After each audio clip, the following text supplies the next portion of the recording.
Глава 89. Цзынь, искры разлетелись брызгами.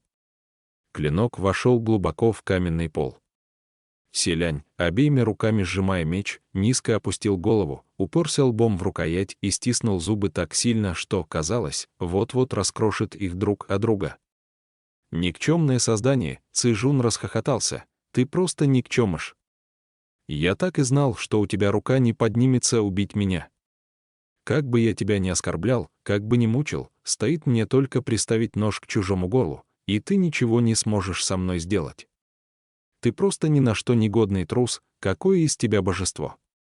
К чему ты вообще еще живешь на свете?» Но Селянь уже окончательно успокоился. Когда он поднял голову, его взгляд отливал пронзительным холодом, не радовался бы слишком рано. «Если я ничего с тобой не сделаю, разумеется, найдется тот, кто сделает».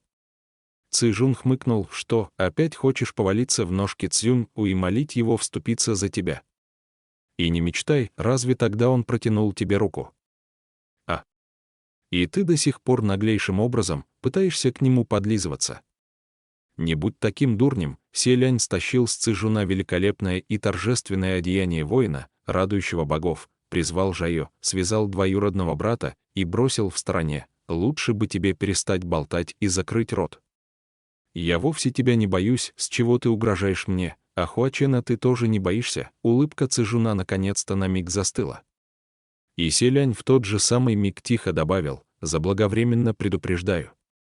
Если вдруг у меня испортится настроение, вполне возможно, что я отдам тебя Хуачену и попрошу его помочь мне что-нибудь придумать, чтобы перевоспитать тебя. Поэтому лучше тебе быть поаккуратнее».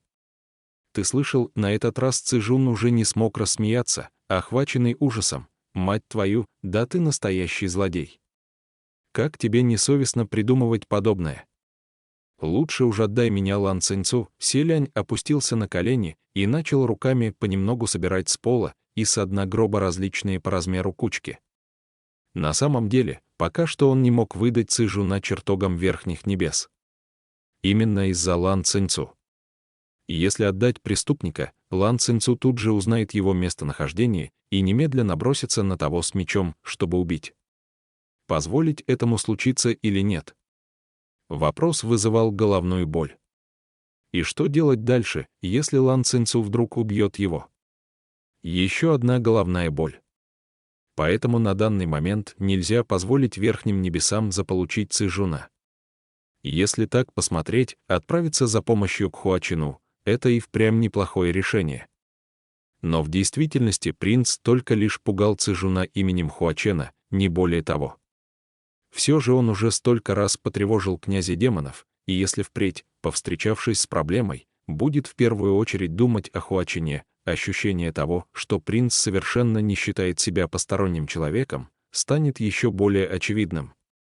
Даже сейчас, всего лишь упомянув о нем, чтобы припугнуть Цзэжуна, Селянь почувствовал себя немного неловко. Цзэжун крутанул головой и сплюнул на пол кровавую пену. Мальчишка жалостливо протянул руку, коснулся его лба и проговорил: «Отец, ты в порядке? Тебе очень больно, да?» Кажется, Цзэжун наслаждался этой игрой в папу и сына. Он с притворством произнес: «Умница, сынок. Не волнуйся, папа в порядке». Ха-ха-ха. Собирая прах и осторожно складывая его в одеяние воина, радующего богов, Селянь почувствовал, как его глаза покраснели. К нему незаметно подобрался ребенок, чтобы помочь. Селянь увидел пару маленьких рук, поднял на мальчика взгляд, и тот тихо сказал ему: «ГГ, ты не мог бы не бить моего отца?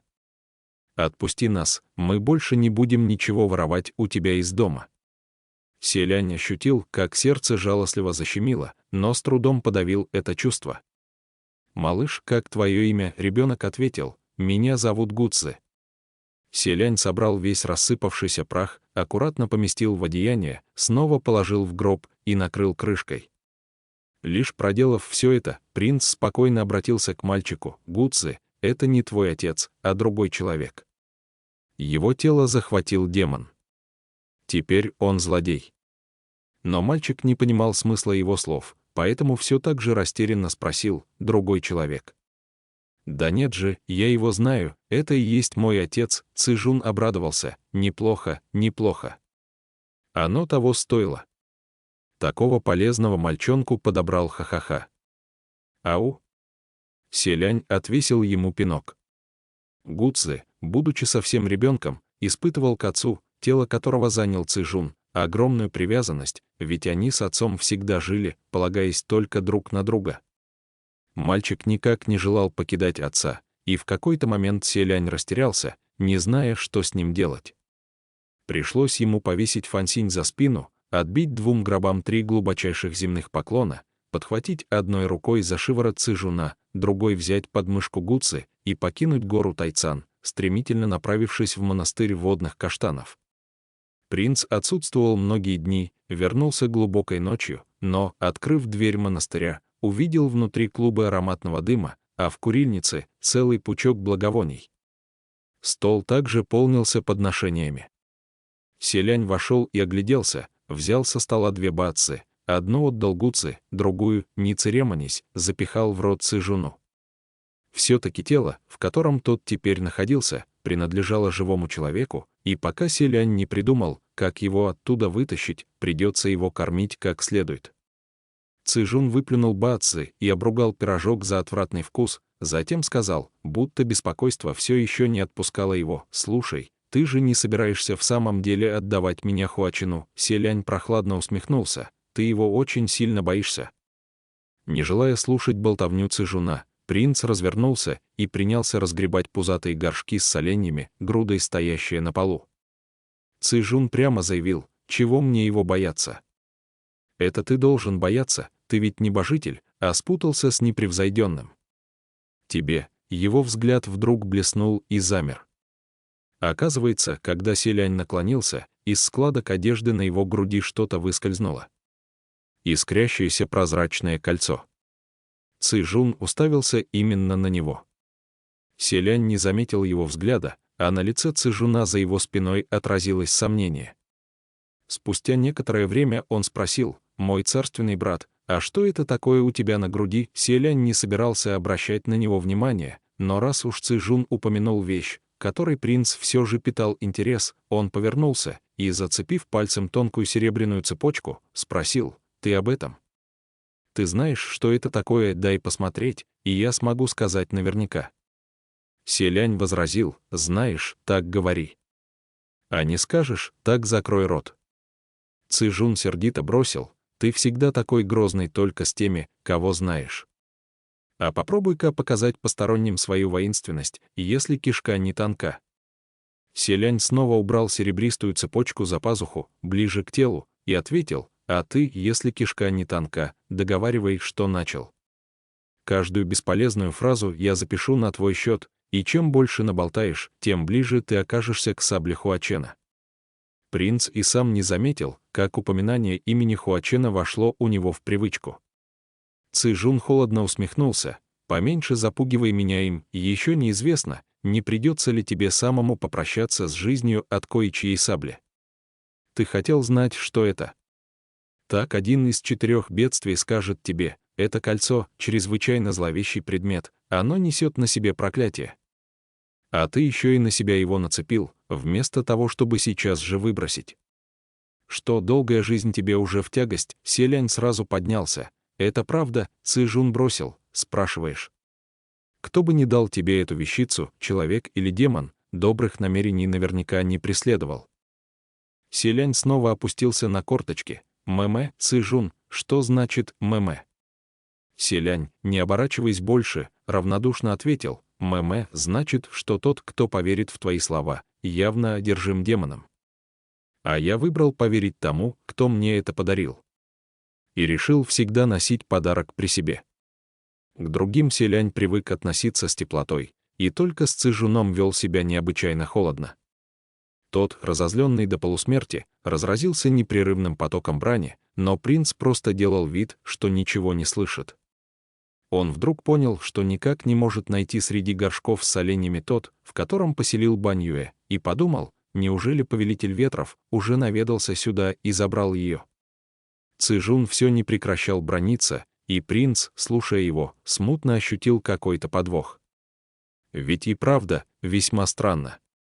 Цзэжун, очевидно, до смерти боялся Хуачена, но тем не менее нашел в себе смелость всячески надоедать принцу своей бесконечной болтовней, как будто всеми силами специально пытался отвлечь его внимание. Подумав об этом, Селянь совершил внезапный ход, бросил на Цзэжуна быстрый взгляд искоса и убедился, что глаза у того блеснули и воровато забегали. Какая-то необъяснимая интуиция заставила Селяня посмотреть наверх, и стоило ему это сделать, он увидел под и без того невысокой потолочной перекладиной человека в черных одеяниях, который буквально приклеился спиной к потолку и притаился там, подобно огромной летучей мыши. Селянь одним движением выхватил фансинь и нанес удар. Незнакомец прижимался к потолку спиной, но чтобы увернуться от клинка, ему пришлось резко крутануться и спрыгнуть вниз. Гуцзы от испуга выронил баоцзы из рук и громко закричал. Цзэжун только собирался что-то выкрикнуть, но его рот немедля оказался завязан жайо, после чего лента утащила его в угол и крепко скрутила, чтобы не смог убежать.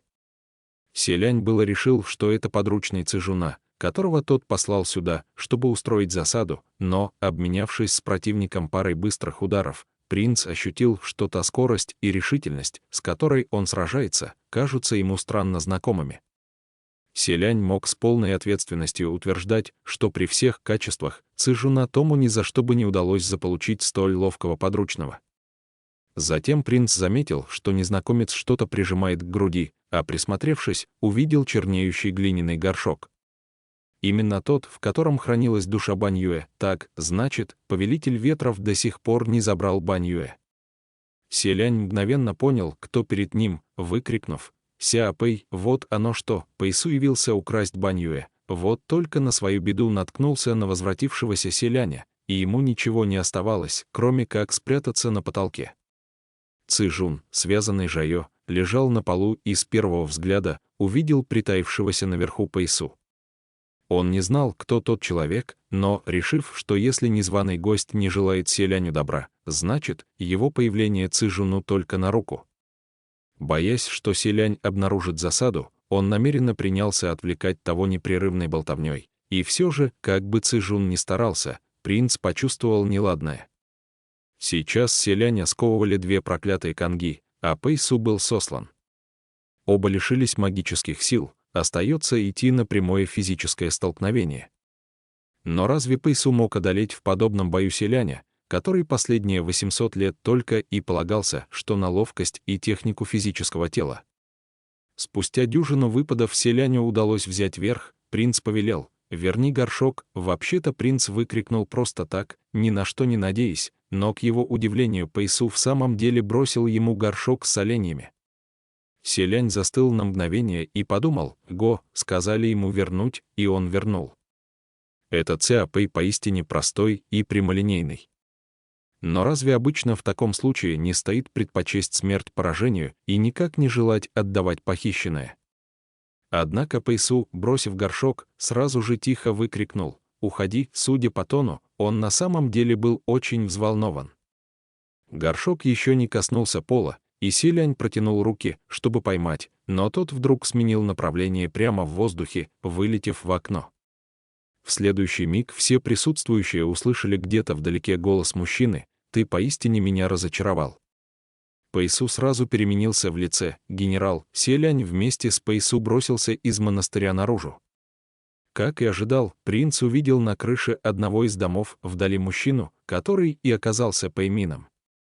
Без доспеха, в повседневном одеянии, высокий мужчина, своей энергией подобной утреннему солнцу, завораживал манерой держаться свободно и непринужденно. Горшок плавно подлетел к Пэймину и повис рядом с ним в воздухе. Тем временем Пэймин, опираясь рукой на поясной меч, обратился к Пэйсу внизу. Настоящий мужчина, твердый духом и принципами, на первое место ставит главное, отдает приоритет службе. Ты должен был стать вершителем великих дел, но что с тобой стряслось? Творишь, что в голову взбредет, ради какой-то девчонки. Возомнил себя безусым юнцом, Пэйсу стоял молча, опустив голову. Пэймин продолжил: «Считаешь, всем так легко удается за 200 лет дорасти до твоего положения?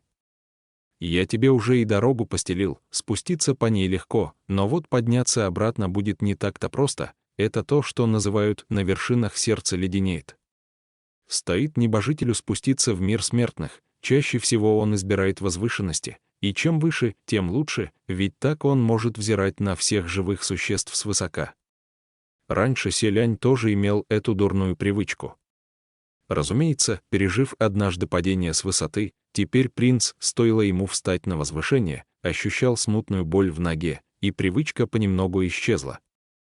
Но вот в деревне Водных Каштанов самым высоким строением был дом старосты деревни, который, как и все остальные, представлял собой обычное здание с черепичной крышей. Поэтому, можно сказать, Пэймин, избрав подобное место, уже пошел на большие уступки сам с собой. Но сейчас главное не это, а совсем другое. Селянь с первого взгляда понял, что происходит. В прошлый раз Пэймин пытался привлечь Бань Юэ к ответу вместо Пэйсу, но ему дали отпор. Побоявшись пойти против Цюнь, Пэймин сделал вид, что отступился, однако на самом деле вовсе не оставил свой план.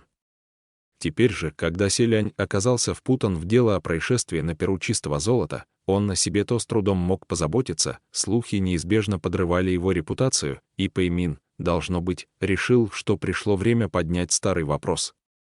Он разыскал Пэйсу, чтобы привести его и Бань Юэ в чертоги верхних небес и придумать, как опротестовать приговор, вынесенный его подопечному. Поистине непреклонная целеустремленность. Однако Пэйсу, кажется, не проявил должной активности в данном вопросе.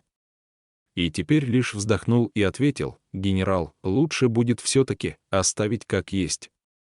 Ты на лице Пэймина так и читалось: «А небеса, за что мне все это?» Будто он ужасно досадовал, что ожидал от ученика слишком многого.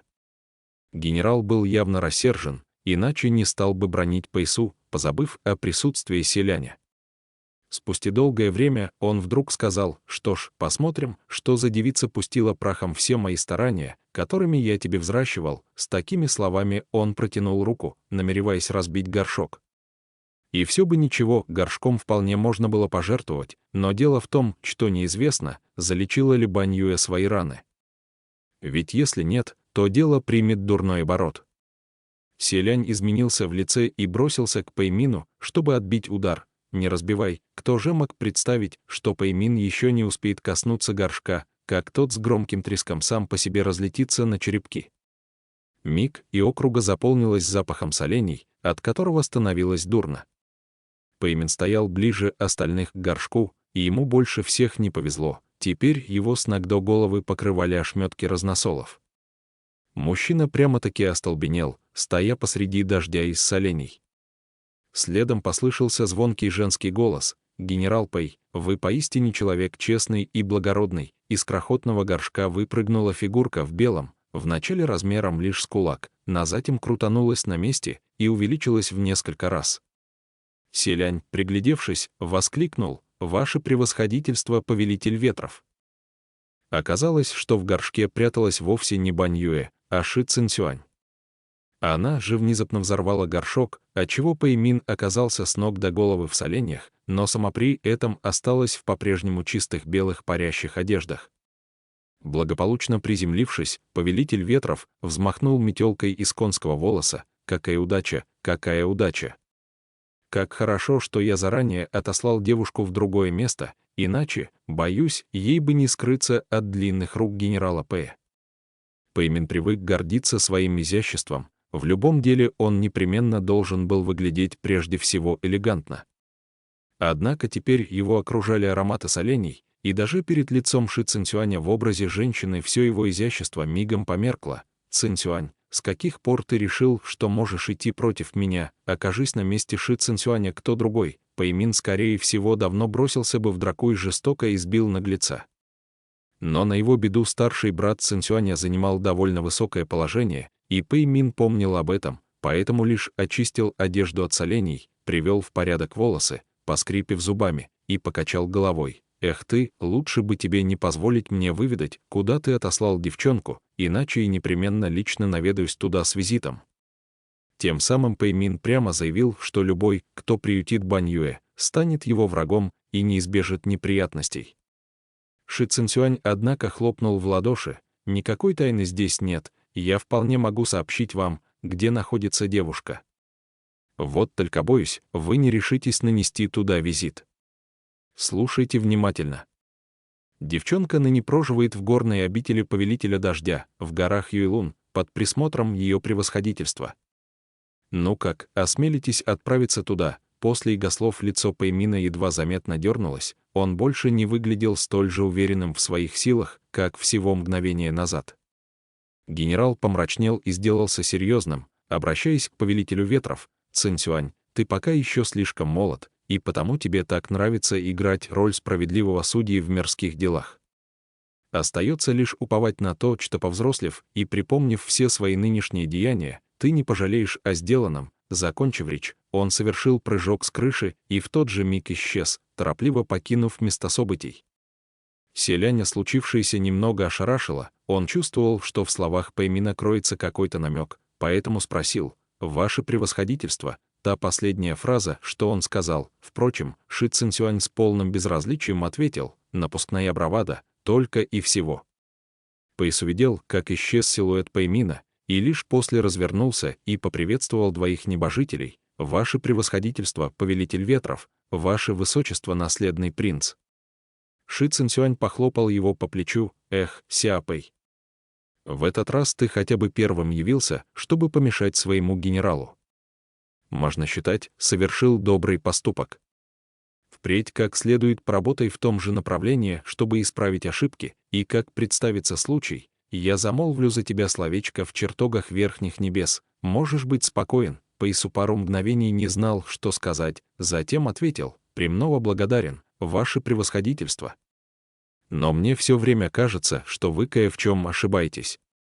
Ведь на самом деле генерал Пэй совсем не такой, просто из-за случившегося он слишком беспокоится о моей судьбе. К тому же, вы ведь знаете, ее превосходительство, повелитель дождя, в конце концов он, видимо, решил, что сболтнул лишнего, поэтому покачал головой, выставил руки в поклоне и произнес: «Позвольте откланяться». Двое проводили его взглядом, и Селянь спросил: «Ваше превосходительство, повелитель дождя, которую вы упомянули, это ведь повелитель дождя Хуан?» Ши Цинцюань обернулся: «Именно. Повелитель дождя не сменяется уже много сотен лет». «А что, вы знакомы?» «Старые друзья», — Селянь покачал головой и мягко ответил: «Мне не выпало счастья встречаться с ней лично, но я в долгу перед ее превосходительством и весьма ей благодарен за оказанную когда-то помощь». Ши Цинцюань улыбнулся, и неудивительно. Тех, кто знаком с ее превосходительством, очень немного, на каждый, кто ее знает, никогда не скажет о ней дурного слова. Ох, кроме Пэймина. Неужели между ними случались какие-то конфликты? Конфликты, разумеется, случались. Разве можно столько лет прожить в чертогах верхних небес и ни с кем не заиметь ни конфликта, ни сговора? Но я вам скажу, что ее превосходительство, повелитель дождя, это мрачная тень на душе Пэймина. Селянь переспросил: «Мрачная тень?» Принц всегда считал, что ее превосходительство, повелитель дождя, всего-то возделывает земли. Ши Цинцюань ответил: «Вы же знаете, потомков у Пэймина пруд-пруди, повсюду его дети да внуки». И еще до Сяо Пэя в храмах Мингуана уже как-то поклонялись другому младшему божеству, который также являлся потомком Пэймина, избранным им в качестве помощника. Селянь изумился: среди отпрысков генерала Пэя поистине немало способных людей, ведь не каждый род может похвастаться таким наследованием учености, где вместо таланта к учению — вознесение на небеса. Однако Ши Цинцюань раскрыл веер и ответил: «Способные то они, конечно, способные, но только по характеру все точь-в-точь, как сам Пэймин. Мощь велика, но и проблем немало». И его помощник частенько нарушал правила на территории других небожителей, да прикрывался именем Пэймина, поэтому никто не смел и слова против ему сказать. Пока, в конце концов, тот не добрался до прежнего государства Юйши. Ее превосходительство обыкновенно не покидает своей обители, живет в глуши и возделывает землю, поэтому ее прозвали «старая крестьянка из глухомани», повелитель дождя Хуан. Но случилось то, чего никто не ожидал. Стоило ей выйти за порог своей обители, она сразу побила того подручного Пэймина и притащила за шиворот на небеса, бросила к ногам владыки и потребовала наказания ссылкой. Селянь подумал, и почему мне кажется, что подобную историю я уже где-то слышал. Ши Цинсюань тем временем продолжал. Сначала Пэймин подумал, ссылка так ссылка, через 100 лет не составит труда вытянуть его обратно. Но сколько всего может случиться за 100 лет в мире людей?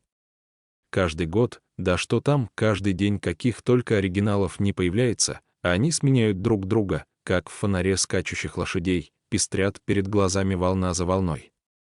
Прошло всего-то 10 лет, и прежние последователи стали веровать в другого небожителя, прошло 50 лет, и тот младший небожитель оказался начисто забыт людьми, а через 100 лет ему уже не суждено было подняться вновь. Вот так и исчез когда-то молодой и подающий надежды небесный чиновник, оказался ни на что не годен. Лишь когда на горизонте показался Ся Пэй, Пэймин наконец снова нашел себе помощника по нраву. Неудивительно, что генерал Пэй готов пойти на все, чтобы непременно вернуть Ся Пэй обратно. Оказывается, случался прецедент, и теперь он боится, что то же самое произойдет с Ся Пэем. Хоть и методы Пэймин выбрал не слишком правильные. Селянь будто задумался о чем-то, затем тихо вздохнул и произнес «Мир людей». Ши Цинсюань, да уж, если пробыть в мире людей слишком долго, растеряешь и духовную силу, и все желание бороться. Они оба закивали, вот только Селянь сделал это бессознательно и не специально, а Ши Цинсюань в весьма утрированной манере, соглашаясь со своими собственными словами. Покивав немного, Селянь внезапно вспомнил об одном очень важном человеке и воскликнул «Лан Ин». Тот ребенок, последние события происходили слишком быстро, одно за другим, и каждое потрясало Селяня так сильно, что он все время забывал о мальчишке. Ши Цинсюань спросил, «Вы о том мальчике, которого привели из дома блаженства?» Владыка виделся с ним, сейчас он находится в моих владениях, чуть позже я могу привести его к вам. Селянь подумал, что раз в монастыре водных каштанов заперт Цзы-Жун и еще один ребенок, лучше не позволять кому-то увидеть их, поэтому ответил, «Ну что вы, так неудобно, лучше я сам за ним поднимусь». Ши Цинсюань охотно согласился, разницы никакой. Как раз кстати приближается пиршество в честь середины осени, а оно бывает лишь единожды в году, поэтому вам нельзя такое пропускать. На сей раз мой брат тоже прибудет туда, и я представлю вас. В голосе Ши Цинсюаня так и сквозила гордость своим старшим братом. Селянь не удержался от легкой улыбки, услышав его, и подумал, пиршество в честь середины осени, каждый год во время отмечания середины осени пантеон бессмертных богов непременно устраивал в честь праздника пиршества, находя наслаждение в том, чтобы взирать с высоты на радостные гуляния в мире людей. Кроме того, в тот день проводилась весьма важная игра, которую можно назвать гвоздем программы на пиршестве в честь середины осени — состязание фонарей. Далеко не каждый имел возможность поднести божеству молитвенный фонарь. Во время состязания фонарей между богами на пиршестве в честь середины осени предметом соревнования являлось количество поднесенных последователями молитвенных фонарей, зажженных в главном храме каждого божества в мире смертных. На словах все называли состязание просто игрой и не более, которую не стоит воспринимать всерьез, ведь мы просто играем, вот и все, в действительности результат не важен. Но на самом деле, неужели хоть один небожитель по-настоящему считал, что результат совершенно не важен? Втайне друг от друга каждый прикладывал всевозможные усилия в надежде, что уж в этом году последователи принесут ему славу. Уж если кто и впрямь не интересовался состязанием, так это один Цзюнь-У, поскольку, само собой разумеется, каждый год первое место принадлежало именно дворцу Шэнью, и к тому же количество фонарей раз за разом все росло. Потому владыка был единственным, кто воспринимал эту игру лишь как игру. Что до остальных, они боролись не за первое место, а только за второе, но и здесь состязание выходило на редкость ожесточенным.